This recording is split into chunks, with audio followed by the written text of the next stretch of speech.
বাঙালি খানায় সবাইকে স্বাগত জানাই। আপনারা অনেকভাবে তো চিংড়ি মাছের ডাঁটা আলু দিয়ে রান্না করে খেয়েছেন।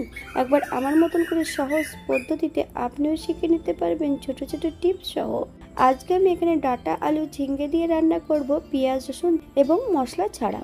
এটা খেতে কিন্তু খুবই সুস্বাদু হয়েছিল। তবে আমি আজকে এখানে কিভাবে ঝিঙ্গে ডাঁটা আলু দিয়ে চিংড়ি মাছ দিয়ে রান্না করলাম মশলা ছাড়া, চলুন সেটা একবার দেখে নেওয়া যাক ভিডিওর মাধ্যমে। আশা করছি আজকের ভিডিওটি আপনাদের ভালো লাগবে। সকল বন্ধুদের কাছে অনুরোধ করছি সম্পূর্ণ ভিডিওটি দেখার।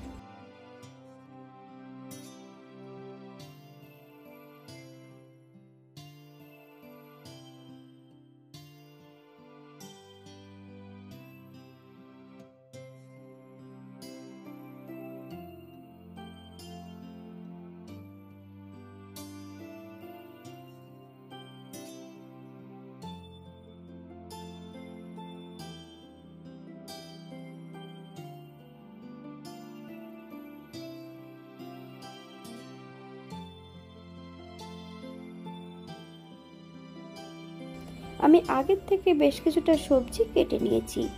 লাল সাদা বেশ কিছুটা ডাঁটা, একটা আলু আর 3টে ঝিঙ্গে। তবে সবজিগুলো কিন্তু একই রকম আমি কেটে রেখেছি। আপনারা আপনাদের পছন্দ মতন সবজিগুলো কেটে নিতে পারবেন।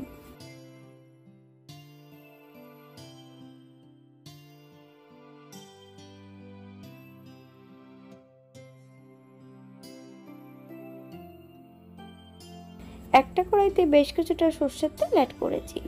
ফোড়নে রেখেছি হাফ চামচ কালো জিরে, হাফ চামচ রাঁধুনি। ফোড়ন থেকে সুগন্ধ বেরোলে সম্পূর্ণ আলুগুলো অ্যাড করব।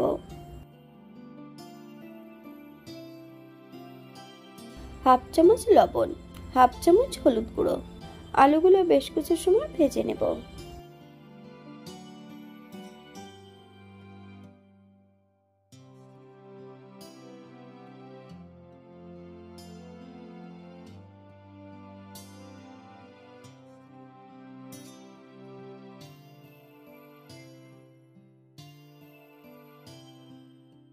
এই পর্যায়ে অ্যাড করব বেশ কিছুটা চিংড়ি মাছ। আমি আগের থেকে থেতো করে নিয়েছি।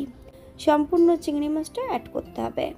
তবে আমি এখানে চিংড়ি মাছ থেতো করে নিয়েছি, আপনারা চিংড়ি মাছটা গোটাও রাখতে পারেন। বেশ কিছু সময় চিংড়ি মাছটা বেশ ভালো করে ভেজে নিতে হবে।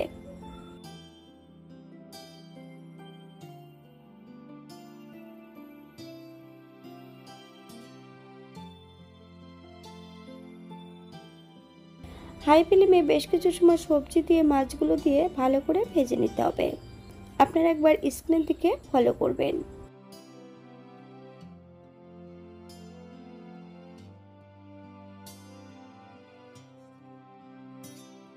বাঙালি রান্না ঘরোয়া উপকরণ দিয়ে আপনাদের যদি রান্নাগুলো পছন্দ হয় তাহলে চ্যানেলটি সাবস্ক্রাইব করে দিয়ে পাশে থাকবেন। পাশে থাকা বেলটি বাজিয়ে দেবেন, নইলে নিত্য নতুন রান্নার নোটিফিকেশন পাবেন না। তবে ঝিঙ্গে আলু ডাঁটার রেসিপি আমার চ্যানেলে দেওয়া আছে, আপনাদের যদি পছন্দ হয় তাহলে চ্যানেলটি ঘুরে একবার দেখে নেবেন। হাফ চামচ লবণ, আপনার স্বাদ অনুসারে লবণটা অ্যাড করবেন। কম তেল মশলায় বিভিন্ন রকমের রেসিপি আমার চ্যানেলে দেওয়া আছে, আপনাদের যদি পছন্দ হয় তাহলে চ্যানেলটি ঘুরে একবার দেখে নেবেন। তবে আজকে আমি এখানে ডাঁটা আলু চিংড়ি রান্না করব পেঁয়াজ রসুন ছাড়া। এই পর্যায়ে অ্যাড করব গ্রেভির জন্য 1 কাপ ঈষদুষ্ণ গরম জল। আপনাদের যতটা গ্রেভির প্রয়োজন আপনারা ততটা জল অ্যাড করতে পারেন। 7 থেকে 8 মিনিটের জন্য মিডিয়াম আঁচে ঢাকা দিয়ে রেখে দেব, অথবা যতক্ষণ সবজিগুলো সেদ্ধ না হচ্ছে ততক্ষণ ঢাকা দিয়ে রেখে দিতে হবে।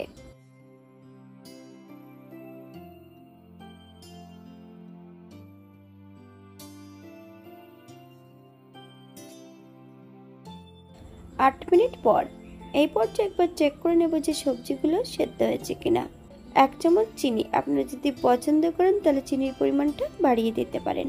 তবে চিনি অ্যাড করার পর 2 থেকে 3 মিনিটের মতন হাই ফ্লেমে রান্না করে নিতে হবে।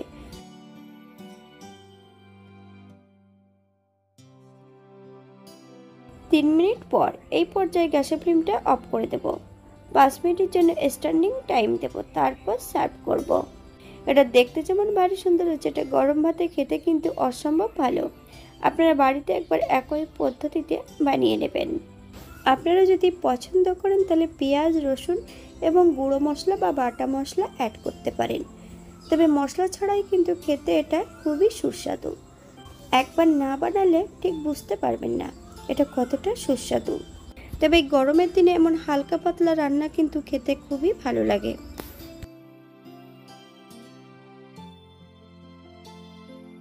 আজকের ভিডিওটি এই পর্যন্ত। সবাই সুস্থ থাকবেন, ভালো থাকবেন। অন্যদিন নতুন রেসিপি নিয়ে আপনাদের সামনে আবার আমি হাজির হব। নতুন ও পুরনো সকল বন্ধুদের অসংখ্য ধন্যবাদ ভিডিওটি দেখার জন্য। হাতে যদি সময় থাকে তাহলে একটা লাইক, কমেন্ট, শেয়ার করবেন।